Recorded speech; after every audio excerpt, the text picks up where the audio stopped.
I'm Dave, the host and co-creator of Dopey, the amazing podcast on drugs, addiction, and dumb shit. Everyone has been saying I should start making YouTube videos, so I figured we'd start with something I know nothing about, the Daily Reflections. I have no idea what the fuck I'm doing, but I know it's gonna be great. Trust me. Good morning, Dopey. Your favorite podcast. Now make YouTube show. Good morning. Good morning, Dopey, and welcome to Good Morning Dopey. Today's Good Morning Dopey is all about the Daily Reflections. I don't know if you've seen me tasting Ben & Jerry's ice cream or telling a story or making icebox cake, but Good Morning Dopey will be more than Daily Reflections. It also is part of Dopey, the Dopey dynasty, the Dopey legacy. Dopey is, of course, the podcast on drugs, addiction, and dumb shit, which I created with my friend Chris, and Chris horribly died.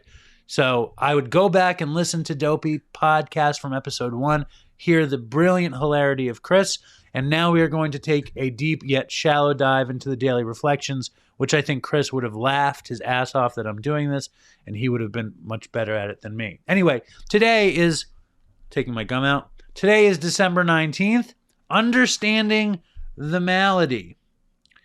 When dealing with an alcoholic, there may be a natural annoyance that a man could be so weak, stupid, and irresponsible. Even when you understand the malady better, you may feel this feeling rising. All right. And that's from the Big Book of Alcoholics Anonymous on page 139. Having suffered from alcoholism, I should understand the illness, but sometimes I feel annoyance, even contempt toward a person who cannot make it in AA. When I feel that way, I am satisfying my false sense of superiority, and I must remember, but for the grace of God, there go I. All right. That's interesting to me.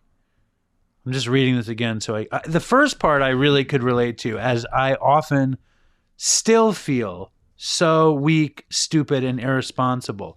And that is what we call negative self-talk. And negative self-talk doesn't serve us.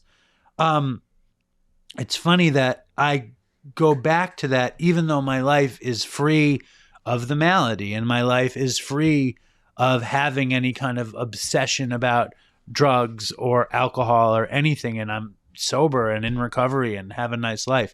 I still go back to those kinds of thoughts. Now we're going to go back to this reading because I didn't really understand it.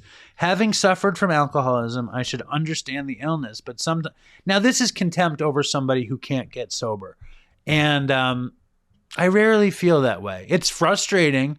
You know, today there was a guy at the meeting talking about his sponsee who can't get sober. So the guy calls his sponsor, and the sponsor tells the guy, well, sometimes you have to step over the bodies. And this is a phrase that sends chills up and down my spine. It makes me, I don't like that phrase. But the fact of the matter is you can't do anything for anybody else. Everybody has to take care of themselves. I don't have much contempt for anybody who struggles with this. I have compassion for them because I know what it is to struggle with this. I understand what it is to have contempt. What is your take? Please put it in the comments. All this shit is very heartbreaking to me. But stay strong, Dopey Nation, and fucking toodles for Chris.